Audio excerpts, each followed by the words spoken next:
if you're young, the world seems so like defined already for you, and it's changing, right? Even like don't get beat down just because you don't have the answer to something.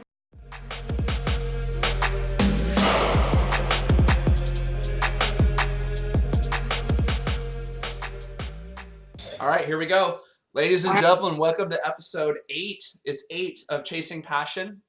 My name is Philip Karen. I have one of my closest friends, Cassie Trost, on the show. We ask one serious question on this show, which is, what are you passionate about, or what have you endured in life, and how has that affected you, and how do you stay motivated, and how has it affected you in the decisions that you've made throughout life? Cassie, Cassie, you're super important to me because I told a lot of stories before, and a lot of the stories you bring validity to. So I will tell people that I did martial arts, and they don't Yeah, really believe me for 2 or 3 he does. years. Philip kicked my butt. Philip kicked my butt as a teenager. It was the first time, like, and I was telling him, I was like, I was surprised, and even now to this day, some of the moves that Philip did on me, I remember, and I try to do them on other people. That's so funny. So this is your gym. Yeah, this is my gym. Give you just so we just moved in on Monday, so it's not like fully like Sure. all the way fixed, but it's good enough right now. So we got our boxing ring right here. We got our all of our like tie pads and focus mitts, and we got all of our Wow. here. And then that's my partner over there, Jose. Jose, wave. That's my partner right there. That's so awesome. It Yeah, looks really good. thank you. This is one of my very good friends from high school. He's doing a show. Yeah. So we got a dressing. We got weights. We got this cool bike. We have this awesome treadmill. It's a self-powered treadmill. Wow. So you just run, you go fast, and it goes fast. If you stop, then it stops. We That's got so weights, cool.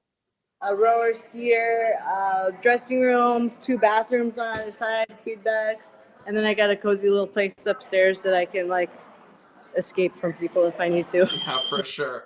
So my first question to you was, how did you even get into it in the first place? That's a good question, Philip.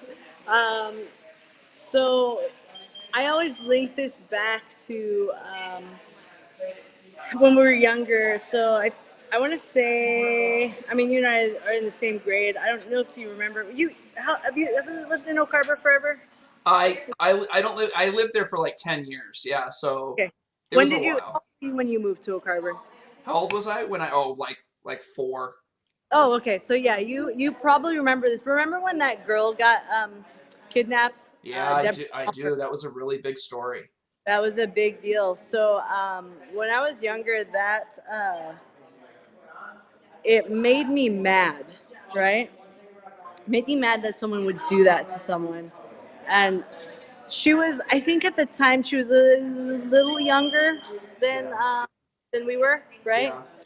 Yeah. If I'm remembering correctly. And so I didn't like it, and then I didn't like that we couldn't find her for a long time, and I felt like that bad guy was still out there, right?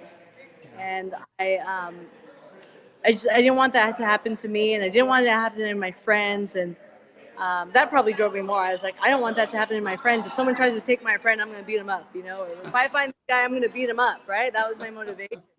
And then I was watching a ton of Power Rangers and Ninja Turtles, so that like definitely didn't help. Uh, yeah, we had that one Taekwondo gym that Jeremy Saunders owned, which you should talk to him, by the way. That I guy's got, will. yeah, he's got a really cool company too. Um, so yeah, I just started training, and I loved it for about a month, and then I hated it.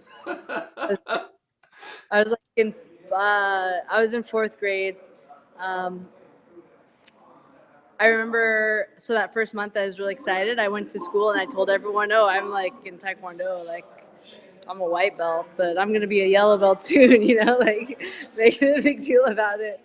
And John Umayam, do you remember John Umayam? Yep. He, I think he had just moved here from the Philippines, and so like my family knew his family, you know, my mom's Filipino and stuff. And I told him, and he was just playing around, and I remember telling him, "Oh yeah, I do taekwondo now." He's like, "Oh really?" And he was so excited about it, and he kicked me in my face, like straight up, boom! I was, my dad was pissed. Uh, and so it's funny because I still will like give him a hard time about it every now and then. And he's like, "No, no, I was, you know, That's don't." so Yeah, that's so funny. So you progressed pretty quickly. Like by the time that yeah, you were 13, 14, you were already a black belt. yeah. Because you know what, I have to thank my parents for that because, like I said, I loved it for that first month, and then I probably went through, gosh, like at least a year-long period where I would try to find excuses not to go to class, but my parents would make me go. They're like, no, like you made a commitment, like you have to go. And I think their idea was I just needed to get my black belt, and then they'd let me off Yeah. the hook. Um, Unfortunately for them, by the time I got my black belt, I was like bought in already. So I didn't stop, and I think they wanted me to stop. They're like, "Oh, you're still doing this thing?" Uh, yeah, but I mean, it was a big lesson in commitment and loyalty to me as well, because I'm kind of that person now where I start something, I'm like, I'm gonna see it all the way, and I'm gonna try to be the best at it, and I'm gonna see it through, and that really comes from my parents. So yeah, I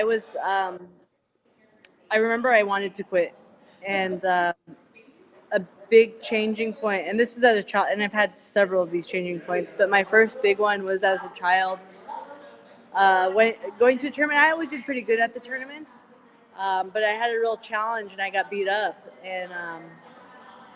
and something just kind of like broke in me, and I was like, "No, I'm not going to get beat up." It was a 2-round fight. It was a taekwondo fight, so and it was in Canada, so we did two. They're called continuous point sparring rounds. Sure. We did, so it was just one, I think it was 30 seconds or 1 minute of you just have to hit the other person more than they hit you, and they count like who hits the other person more. Right. So this guy, and at the time there weren't a lot of females, so it was you mix the girls and guys. And this kid had beat me in the first round like 18-0. And I was like, no, that's not gonna happen. And so the next round started, and the next round I still lost, but it was like 18-15. Oh, So good.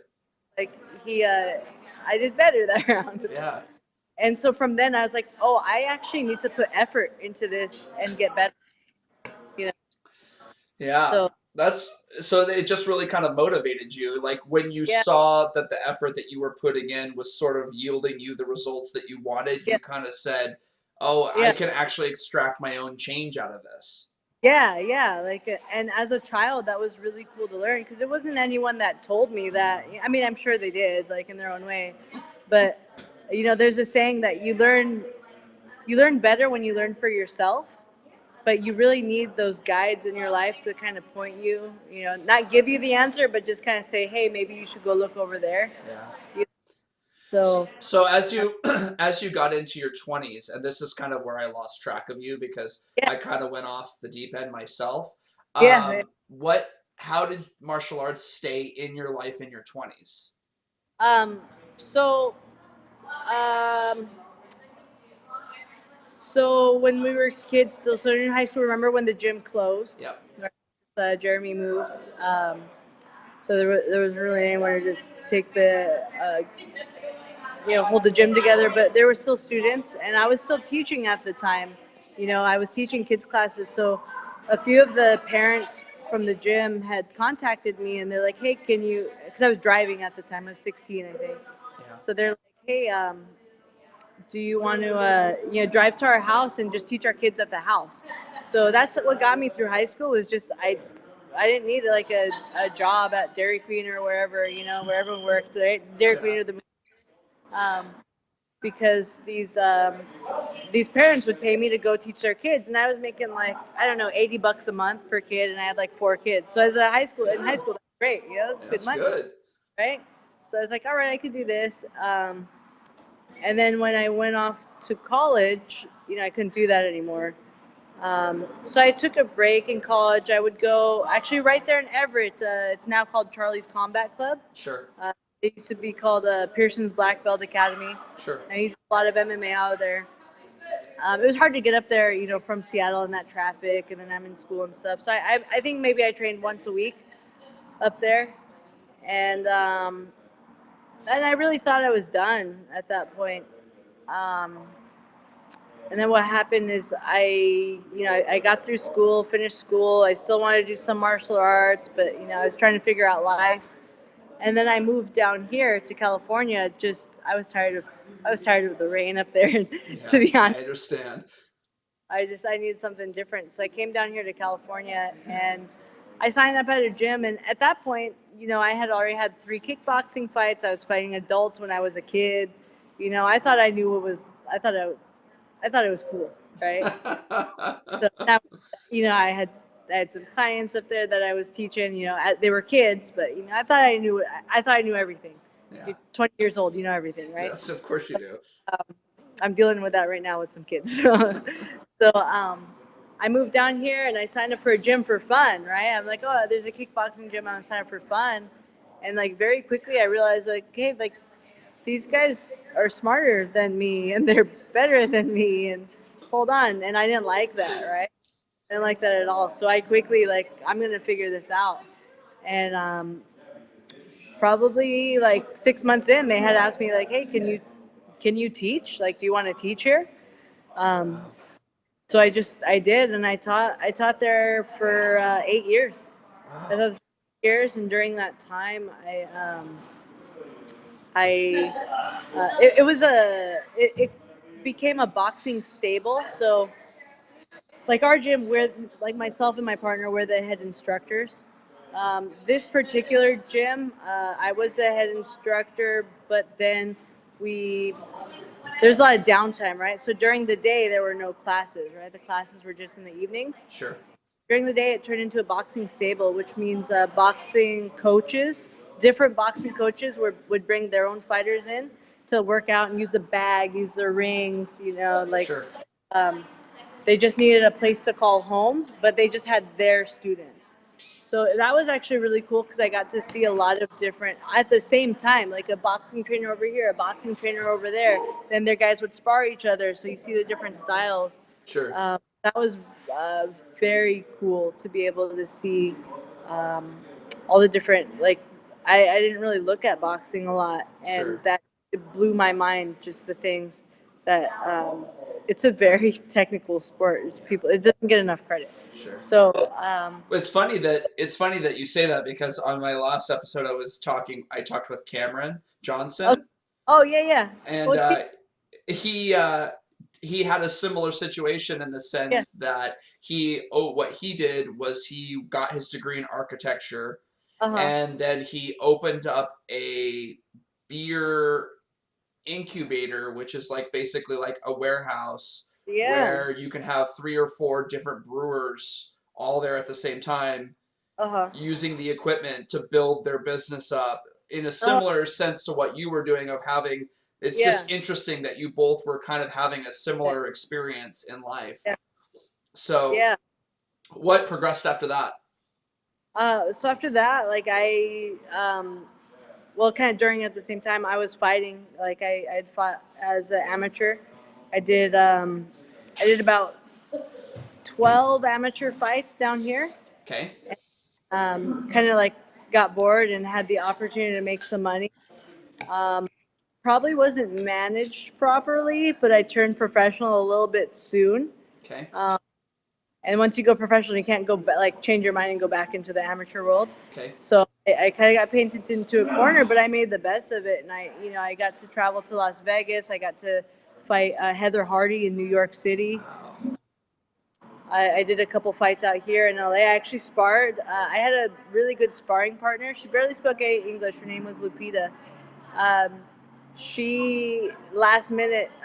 So I was helping her train for this fight. So I was her main sparring partner because we were the same size, Sure. and I had good matches with her.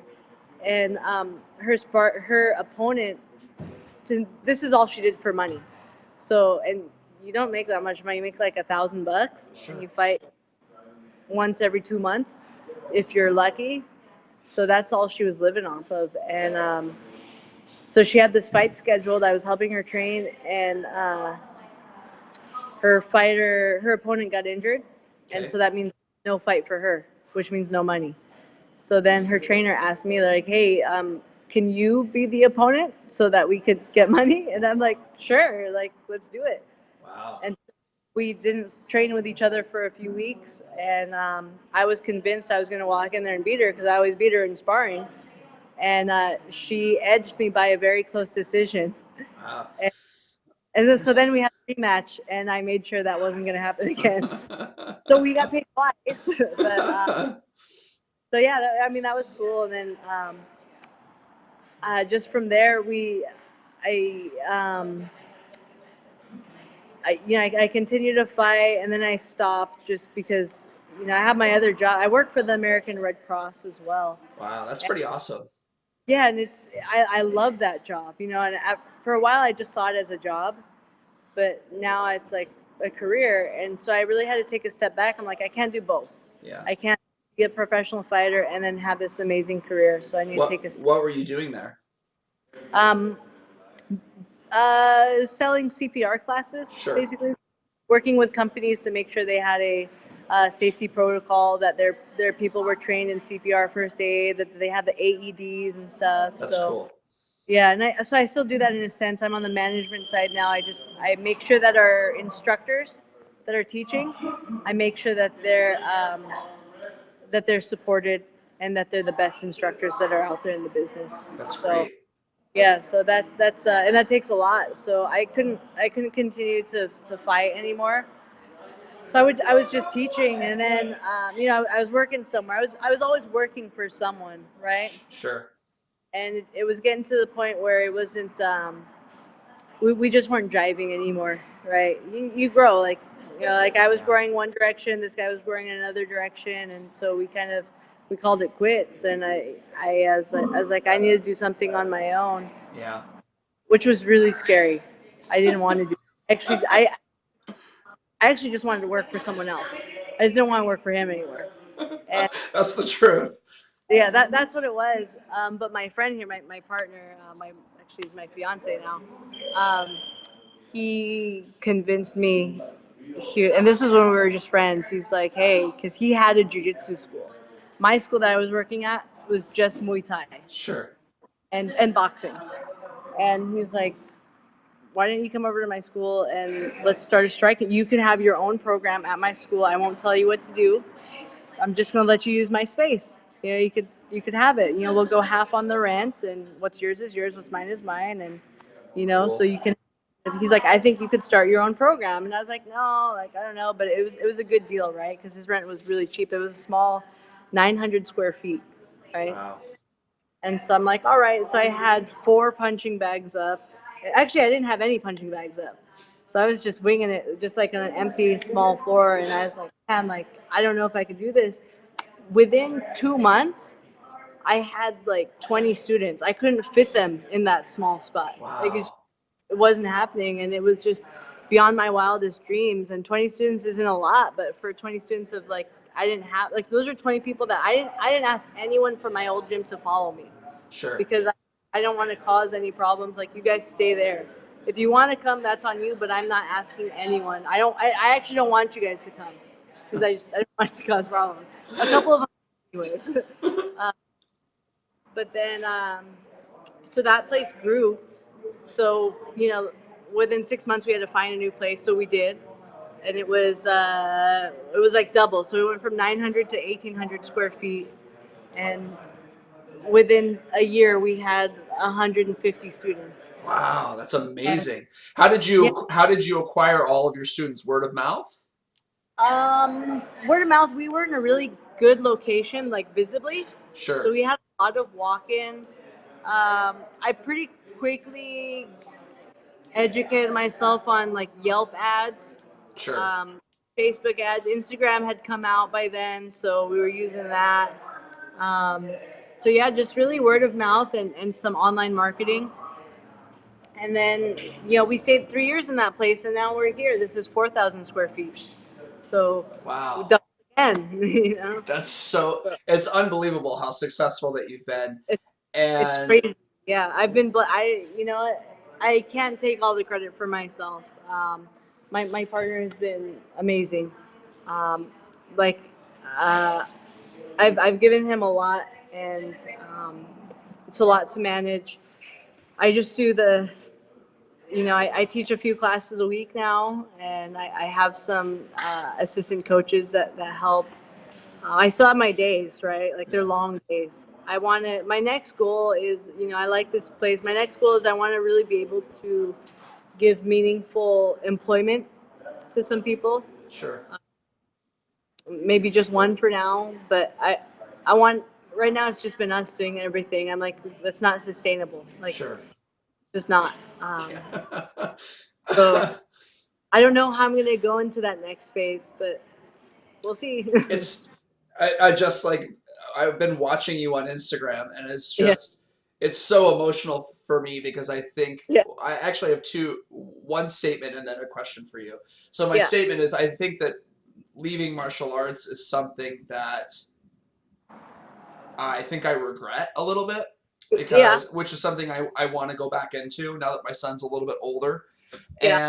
And because it was just so impactful. Like you Yeah. you and everyone at that gym during that particular time in my life was just like it got me through like a really really difficult time for me.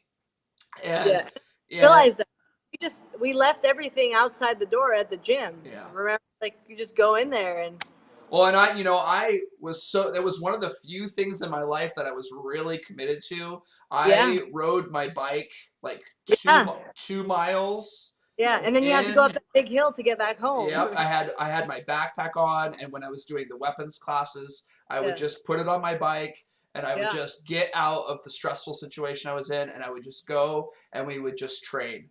And so the yeah, fact that you followed that and you didn't ever give yeah, up, and it's yeah, awesome to hear, it's really humanizing to hear the truth, which is that it's not all glory all the time. It's yeah, like you had moments where you weren't as into it, yeah, into yeah, training, into fighting, but like you've always had your foot in it and you stuck with it. My second question is I'm waiting until my son turns 5 yeah. to That's a put good age.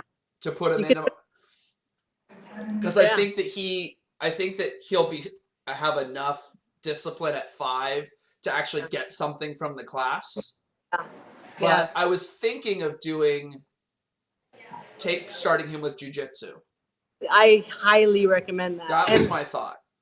yeah, that I recommend that to every 5-year-old that comes in. Some of them they just don't like it, so you could still get away with like kickboxing or something. If Sure. you're gonna take anywhere, do you know where Charlie's Combat Club is? I think it's on Rucker. Okay, I can I'll Google it, but Yeah, yeah, I'm definitely going to be taking him in to try it out. yeah, yeah. Take him there for sure. Those guys are that. The guys down there, Charlie in particular, and his whole team. He's got a guy, Jake, who I don't know as well, but I've worked with him a few times, and he's amazing. He's helped out. Do you know Alicia Emerson? Yeah. Yeah, so she, I don't know if she signed up, but I know she went there, and Jake made sure she had a great experience. So Charlie and Jeremy Saunders go back like a million years. So, so if you just go in there and say, "Hey, I know Jeremy Saunders," they'll they'll they'll uh they'll be nice to you. They're nice to you, but one of them. It's definitely going to stir up some old, yeah. Yeah, yeah. So But and then when Jeremy plays in Bellingham too. So really, he teaches that. He does. I don't know if he owns it. I think he might have sold it. I'm not sure, but a guy Hunter runs. His name's Hunter. He's about our age, Hunter Claggett, okay, and he'd be cool to talk to as well. But Jeremy, I know, teaches there a few times a week. that's great. So I mean, because for me, when we were doing this, Yeah. uh, there wasn't like MMA hadn't really. We call it pancreation, right? I mean, there wasn't. We just were doing it. People like Yeah. knew things, but like UFC wasn't anything. Yeah, And like, and there wasn't YouTube, so yeah, if you watch UFC, you have to watch it live, yeah, right? exactly. And we never Yeah, watched it live, or you had to rent it from Blockbuster. yeah, but yeah, but it seems like as MMA has evolved, and like I don't want to tread too heavily into the subject because I'm gonna definitely sound ignorant because I'm not super researched on it. But it definitely seems like jujitsu is the foundation of everybody's, like everyone that's anybody has done jujitsu. Yeah, the between jujitsu. Did you hear that? Anyone has done jujitsu. He says. Yeah, this is Jose. No, Hi, This is nice to like meet you. this is my friend Philip. no. Philip used to key lock the hell out of me when we were Oh. like 13 years old, and he'd be all angry too. This guy. But they did. There was no foundation. You know, Yeah. there wasn't any sort of, you know, there wasn't any sort of like what are the rules? You know, everybody was just kind of doing their own thing a little bit. Yeah, that was exactly. Even with us, what did we learned like the key lock, a couple of arm bars, and I don't know, a takedown, and then it was just kind of all right. It's so true. We had like Right. we had 3 moves and we thought we were the shit. Yeah, exactly. I just Yeah. did them on everyone. Yeah, yeah, that's all you need apparently. So we'll do it. One thing that I do. Okay, so I'll do a couple more questions and then I'll let you get back to your thing. But my first question is, what advice do you have to young people that are trying to pursue something that they're passionate about to keep them going? I'm gonna say, I guess my advice is,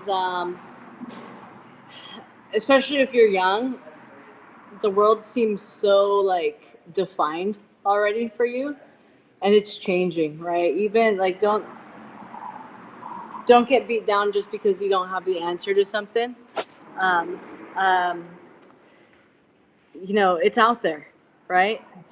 It's out there, and if you're struggling with something, don't be afraid to ask, right? Someone's got the answer somewhere, and I think another big thing is don't don't get discouraged by failure, right? It's part of the process. Like, you're gonna have to lose sometimes, you're gonna have to fail sometimes.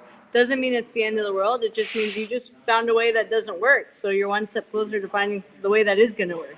You know? Just, with that too, just because you're successful at something doesn't mean that's the end of it too. You Yeah, know, you have bad days, and your good days are great, but then you got to try a way to top that too. that's true. So do you plan on actually fighting anymore? Real fights? Oh, I'm done. I'm done fighting Muay Thai and MMA. I'm just coaching at this point. I was the type of fighter to get hit a lot. Like, I'd eat a punch, and don't. I feel like I already have brain damage, so I use in my classes all the time. If I tell them, like, I'm, I'll tell my class all the time, all right, we're gonna do this for 10 seconds. And then like 45 seconds later, they're like, you said we were gonna do 10 seconds and we're still going. And I'm like, was the head damaged? Like, I mean, I shouldn't laugh at that, but I mean, that's you. You always. I mean, one of your greatest yeah, qualities was like you just would come forward. You were yeah. always coming forward, no matter what.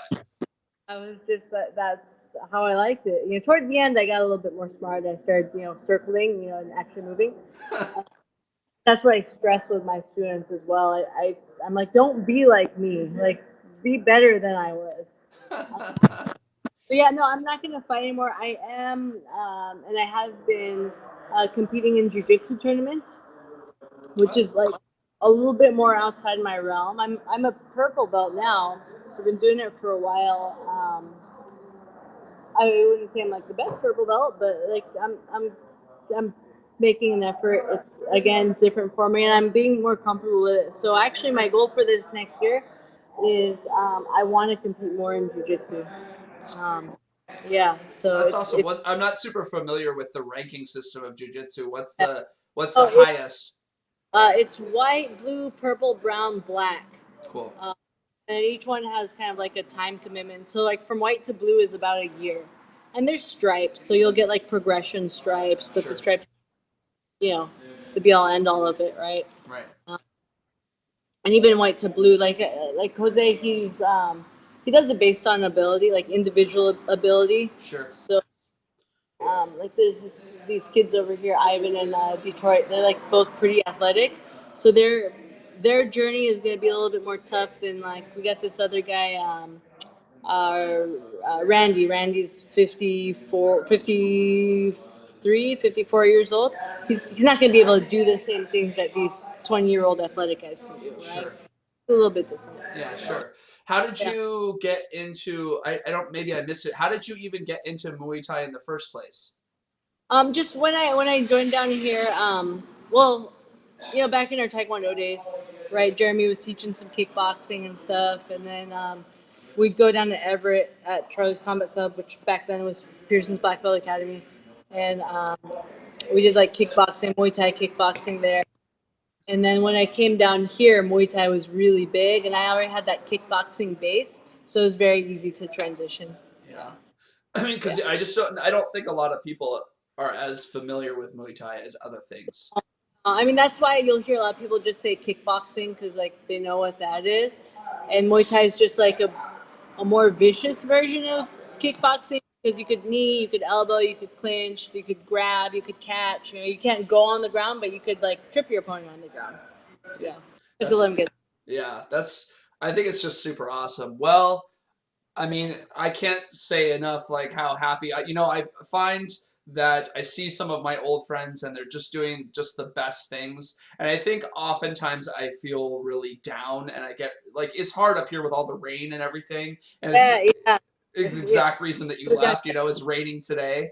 yeah, And it's just nice for me to it makes me feel like there's hope and yeah. it makes me feel like I can tell my son there are people that are just doing good things in the world and they're just like trying to make themselves better and it fills me with hope. So I'm really proud of everything that you've done. Like you were some of my few good memories from Yeah. childhood were from Yeah. fighting with you. Well, I know Philip, that when I part of me wants to go back and do Taekwondo and just get my black belt because I stopped at the recommended black yeah, belt. yeah, I remember that. You know what? I have mixed feelings about Taekwondo. I think you'd be great at Jiu-Jitsu. I really do. You, you would be great at Jiu-Jitsu, and it's hard. It's harder than Taekwondo. Taekwondo is cool. Like, don't get me wrong, but I think for the way you were built, and the way, because you have some like aggression, dude. Like, you don't make Philip mad. Like this guy. Look, he might look all happy and everything, but this guy will break your arm. uh, I do. I think of you often, especially in jiu-jitsu. I'm like, man, if Philip did this to me, and it's funny. I never. What we were like 13, 14 when that was all Yeah. going down. And you beat the heck out of me. Um, I have some 13, 14-year-olds here that are in the classes, and they're in jiu-jitsu, and so I train with them. And I've had some of them since they were like 11, 12, and I would just to beat them up, Yeah. you know. And I would tell them specifically, I'm beating you up now because in a couple of years I'm not going to be able to. Okay. It's true. So right now I'm learning that 13 and 14-year-olds are freaking strong. Yeah. Like they hit that puberty and like I'm done. I can't do anything about it anymore. So Yeah. I'm trying to get them when they're young so that I can It's so still important. everything. I don't know. Like you got to do. That's so funny. So let's end it with one last question. The last question will be, what's been the best part about having this new space and having your own gym? Oh man, just I don't know, just really being able to have a direct influence on how people feel, when they come in. Because I'll see people, they come in and maybe they're like nervous or maybe they had a rough day. You could tell when they walk in the door if they've had a rough day and they're just looking forward to come here and um, seeing what they're capable of when they're in the classes and seeing just the change in disposition they have from the time they're leaving to when they had first come in, you know. Yeah. I love that. I live for that stuff, right? I do my best to give a good class every time, specifically for that reason. I have my days, right? I'll have my days where I'm like, man, I don't have the energy, or like I don't have like the brain power for it. And I look at the class and I'm like, all right, maybe they're not going to learn anything new today, Sure. but we're gonna have fun and we're going to push ourselves, and um, and just seeing, yeah, I don't know, just seeing the transformations in people, man. I love that. I It love just it. it makes me feel really happy. I mean, Yeah. like people that care about other people and like Yeah. that's why you're doing it. It's just Yeah. that's motivating for me, you know? Yeah, that is my biggest motivation. Is like seeing people's lives change, even if it's not it's not life changing. Even if it just changes their day, I'm Yeah. happy. Well, And that I mean that in itself can be life changing. that's true. That's true. Philip, I hope you get back into it. Go to Charlie's Combat Club, man. Go there. I will. I can't I can't plug him enough. Like, go there. He's they're the real deal over there. I mean, there's a handful of gyms down there that I really, um, and they're all friends with each other too. Like Eric Wiseman's got a place down there as well. He's a very good friend of mine, and an inspiration to me as well. He's in Shoreline. Okay. So, but Everett that's Charlie in Everett. Yeah, and So, that's I mean, I live right off of the Mukilteo Speedway. oh So yeah, you're really close to him then. You're real close to him. So. that would work well for me. Yeah, yeah, you and your son, and if I'm 20 minutes away from Disneyland, so you bring your son down to Disneyland, not sunny California. You're 20 Thanks. minutes from Disneyland. Well, we're planning in about two years to do our first Disneyland trip. So, Okay. so when I come down, now that I know that, I'll make Yeah. a point to come in. Come in. Maybe I'll Yeah. leave like an hour. Yeah. Maybe I'll give an hour and I can train with you. Yeah, for sure. Well, hour and a half. We got hour and a half long classes. Okay. An hour, and then we'll need some time to catch up as well. For sure. But Well, you're it's been fun with me, okay? Like, don't forget that, okay? Every lock, every half guard flip, that's you. All right, just know that I got that from you. Well, I really appreciate you. This has been really a really fun time. I'm gonna leave all the links down in the description of the video for anything that you want me to, or that you want people to know about, so that people. I have about 50 to 300 people that watch the videos, so I'll redirect them over to you.